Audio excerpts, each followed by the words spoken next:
Wolf versus chimpanzee. There are some battles in which you will just look at the two competitors and assume you know who the victor will be. If we told you the two competitors were a wolf and a chimpanzee, we have a feeling many of you would assume you'd know who would win that fight. But wait, don't jump to any conclusion, because this fight is far from determined before it begins. If we matched up a wolf and a chimpanzee, it would be a fair fight, and in all honesty, the outcome might surprise many of you, because when a wolf and a chimpanzee step into the ring, they're both coming with some skills that you likely don't even know about. Meet the wolf.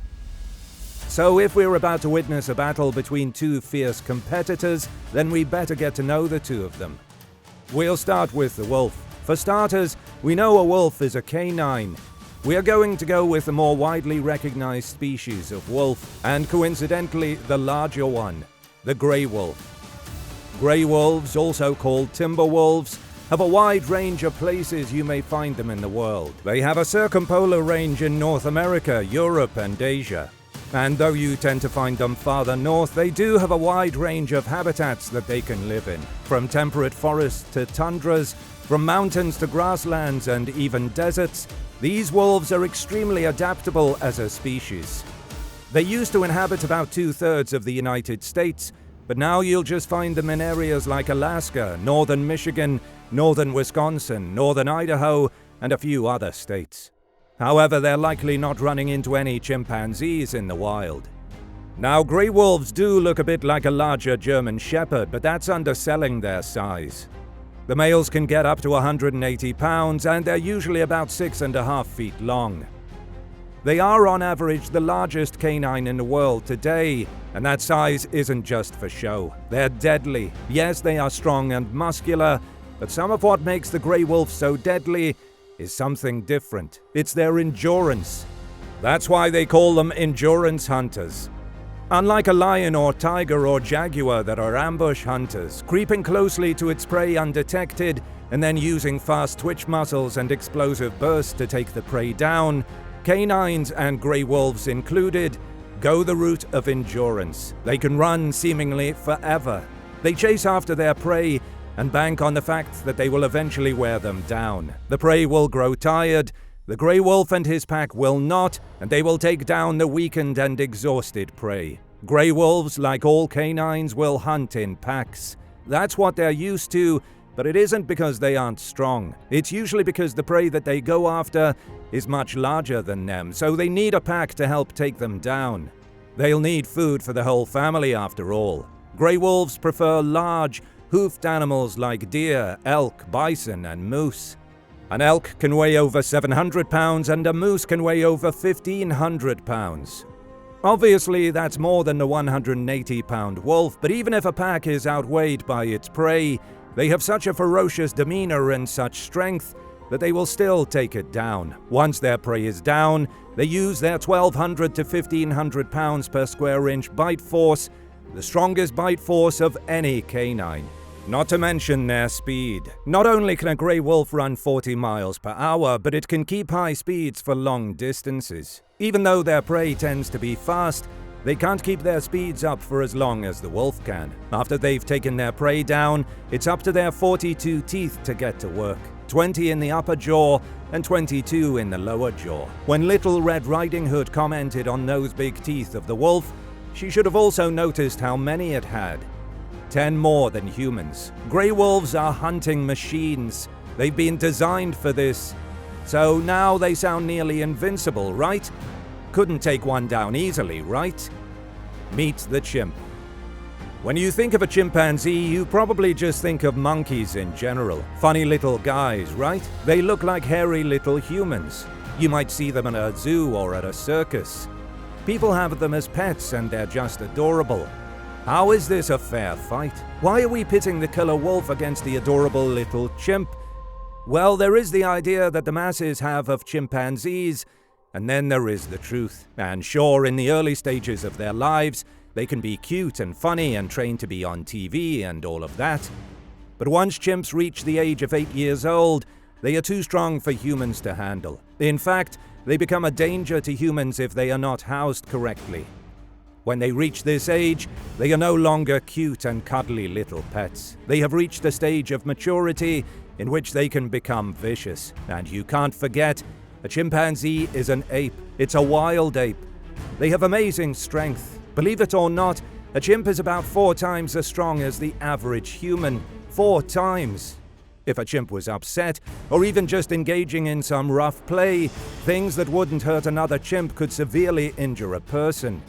You don't have to look any further than a poor woman who encountered someone's pet chimpanzee who had grown to 200 pounds years ago, and the chimp became irate with her and ripped off her hands and her face.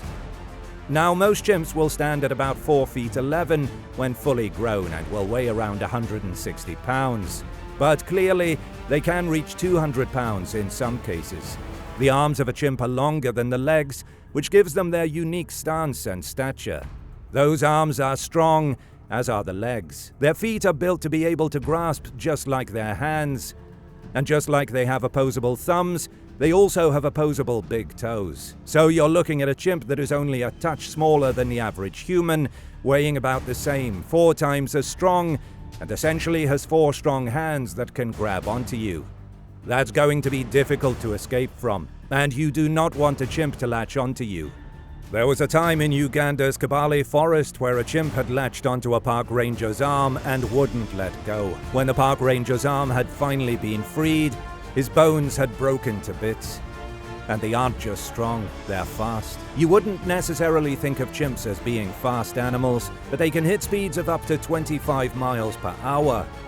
However, chimps are more of short-distance runners. They'd likely only be able to maintain that speed for about 100 meters, or about 328 feet. So about the length of a football field. Still, if you imagine someone running 25 miles per hour across an entire football field, what you are imagining is a world-class athlete. That's how chimps compare. Already you can see some differences between the chimp and the wolf. Clearly a chimp is more dexterous, but they'll be using their teeth less. Chimps are not carnivores like wolves are, they're frugivores. That means that they mainly eat plants, and of those plants, most are fruits. Chimps will eat some animals, but that makes up less than 2% of their diet. They dine mainly on raw fruits, so their teeth are much more like that of a human's. 32 teeth that aren't designed for hunting or killing, just like a human's teeth. However, don't let yourself think a bite from a chimp wouldn't hurt. Their bite force is roughly 1,300 pounds per square inch, about 6 times stronger than a human's bite force. Those teeth may not be made for tearing apart flesh, but those jaws are strong. So, are the chimp and the wolf ready to meet? Where do chimpanzees live anyway? Western Central Africa. So they'd never naturally cross paths with a grey wolf. We're going to have to arrange the meet-up ourselves. The meet-up. We've met the 2 opponents, now it's time for them to meet each other. First, we need to review and compare. Both the grey wolf and the chimpanzee are about the same weight, floating between the 150 to 180 pound range. No real advantage one way or another there. The grey wolf is about 6.5 feet long, and the chimp is just under 5 feet tall. So the wolf is longer, but the chimp is taller. What's more important is the fact that they have completely different body types and ways of standing. We have a wolf that can run 40 miles per hour and for long distances, versus our chimp that can run 25 miles per hour, but for a much shorter distance. The grey wolf and its 42 sharp teeth is more than the 32 teeth of the chimp. However, they have very similar bite forces. The wolf is an extremely strong individual, but it possesses a different kind of strength. The chimp, also strong, but carries itself like a human, and is 4 times stronger than a human. And when you consider those strong hands and feet, capable of grasping and crushing bones, that is nothing to scoff at. Now we know the wolf has the endurance, but the chimp has the strength in its hands and feet, the dexterity and its agile way of moving, especially within the trees. That's an advantage. So the battle may boil down to one simple thing: who has home court advantage? If the 2 were to meet in the chimp's territory, we'd have to give the edge to the chimp. Think about it. They're surrounded by dense trees that the chimp is capable of climbing. Trees that the grey wolf not only cannot climb, but will have difficulty navigating and won't be able to use its biggest strength, its speed. The grey wolf won't be able to hit its 40-mile-per-hour speeds if it's navigating a thick jungle. The chimp can use the trees to its advantage, climbing up, swinging from branch to branch, and it could attack the wolf from any angle it wanted to. And once it latches on with those strong hands, that wolf would be in trouble. However, think about if we were in the northern United States or Canada or Russia, in a grassland or a tundra. For one, the temperatures may be quite cold for the chimp, but the grey wolf is used to that. And if our two contestants were out in the open, well then the wolf could really open up to those top speeds and take advantage. The chimp would be seeking cover, looking for any kind of a setting to make battle easier, but it wouldn't be able to outrun the wolf. The wolf would either tire the chimp out or just pounce when the timing was right. And when a wolf is ready to sink its teeth into a kill, there's no going back. It would be hard to find a happy median between the settings, but if we did, the battle could go either way. We may have to give a slight edge to the grey wolf, as it has shown itself to be highly adaptable to its surroundings, whereas the chimp is used to specific climates and terrains. But beware the chimp. If we give the wolf an edge, it's only a slight edge. Because you never want to be at the mercy of a wolf. Then again, you never want to be at the mercy of an angry, full-grown chimp. Because the harsh reality is, there would be no mercy.